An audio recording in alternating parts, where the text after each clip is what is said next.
About 2 years ago, I bought a used Subaru from a friend. This project car is interesting. Looking at it from the outside, you'd probably guess it's a 2004 Subaru WRX STI. Bats and STI nose, hood scoop, taillights, and stickers. It even has STI valve stems. But nope, here's the dead giveaway. Yes, that is an automatic.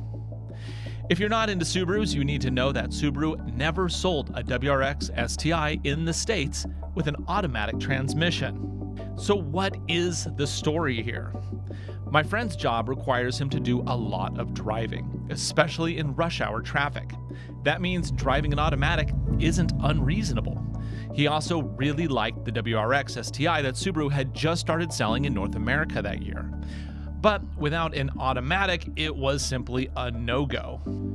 The easy solution is what you see here, a 2004 Subaru WRX with an automatic transmission. It also has a complete front and back STI conversion, in addition to STI Brembo brakes, and this is important, engine mods that make the car just as fast as the pink logos suggest. Oh, but no wing. He didn't like the STI wing, so instead it has just this small bump in the back. That brings us to the turbo. It was shot. The WRX was sitting in his front driveway since he had already bought an Audi S3 to replace it. This didn't make his wife happy. He wanted to sell it. And being that it was a broken, modified Subaru, of course, he called me. Knowing my history owning Subarus, he offered it to me cheap. I had to say yes, and this is probably a good time to go over what it is I bought. This is just a partial list. I'm still figuring out exactly what is going on with this build. Under the hood is the stock 2-liter block from the WRX.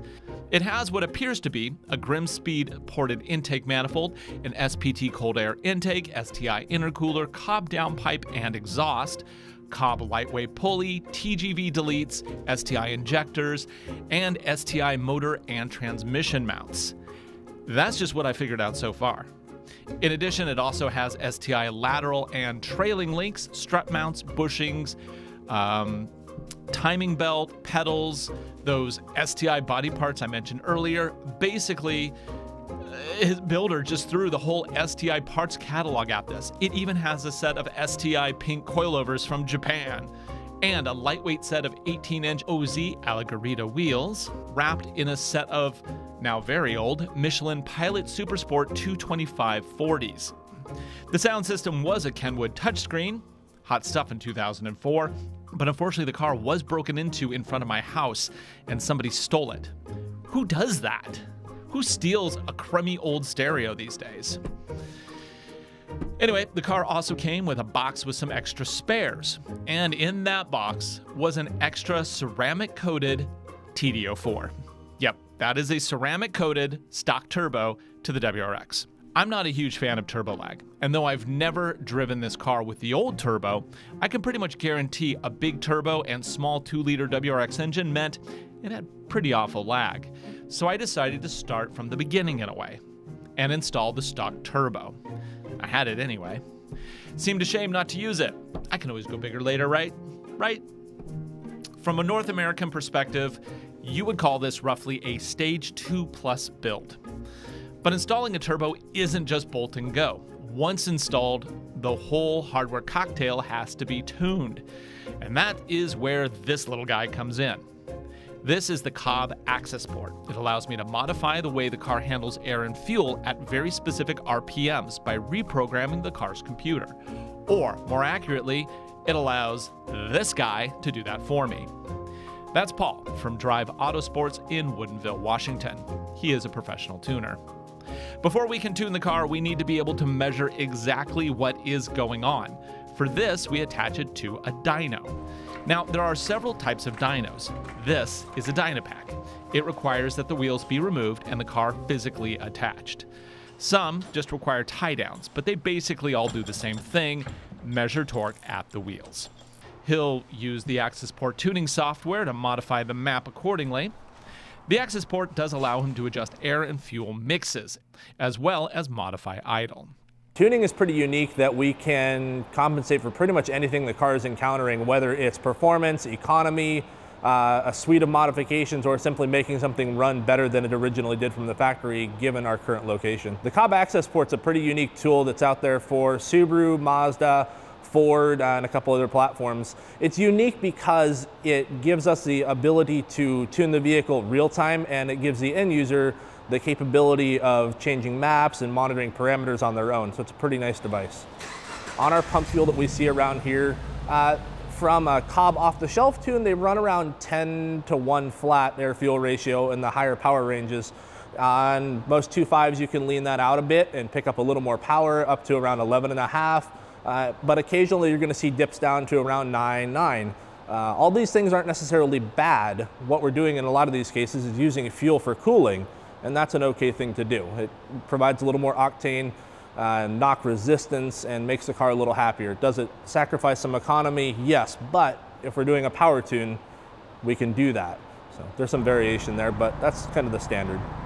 Paul then does an initial run to see what's going on.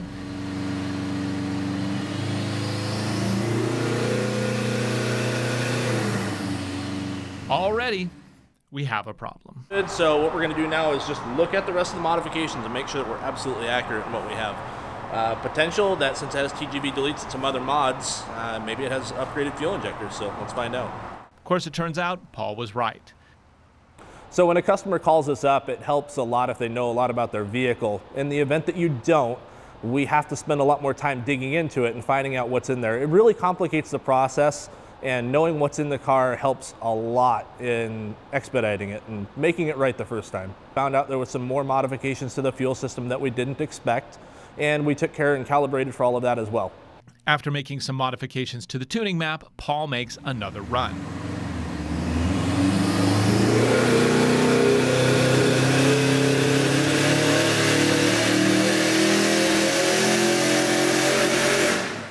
But things are still not working quite correctly.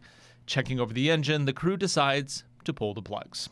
So I didn't see anything about spark plugs in service history, so we're going to take a look at those next and see if that's why we're getting the high RPM breakup that we're feeling.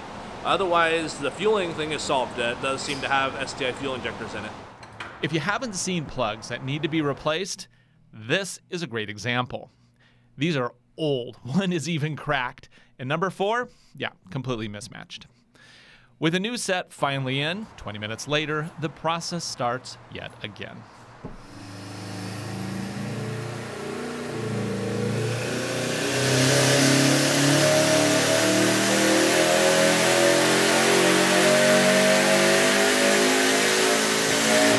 Finally, everything is working as it should. When I brought this WRX in, it didn't really run. It barely idled. When it first came in, it sounded a little off, it ran rough. The technician that pulled it in noted that he felt like it was missing a little bit, and by missing, he means misfiring. It just wasn't running right on all the cylinders. And by the time we finished it, we did what we call cleaned it up, and we had good spark, good fuel, and calibrated for everything that was on the car.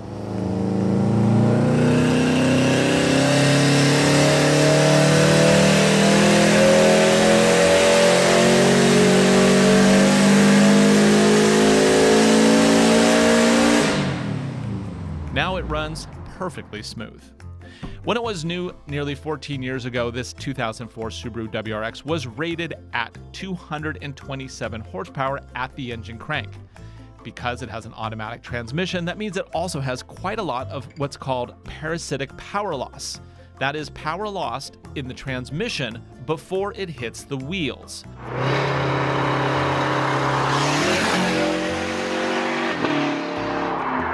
Looking at some old threads on Naziok, I found several baseline dyno charts showing that the 2004 WRX should make around 145 horsepower and probably about 150 pound-feet of torque at the wheels with an automatic. So, how does my 14-year-old Stage 2 Plus WRX rate after the tune today? 203 horsepower and 230 pound-feet of peak torque at the wheels. Yes, after the transmission. That is an increase of over 50 horsepower and 80 pound-feet of torque. Not bad in a day's work. So what's next for the WRX project? Well, I do have some basic housekeeping to take care of before moving on with a bigger turbo. Also, that rear taillight needs to get replaced, and I need to install a new head unit. The tires are also, well, pretty old. What would you do to a spare WRX if you just had one sitting around? Post your modifications or maintenance ideas in the comments below. Also, be sure to subscribe and give this video a thumbs up or thumbs down. Thanks again for watching. I'm Ryan Douthit, and I'll see you next time right here on Driving Sports TV.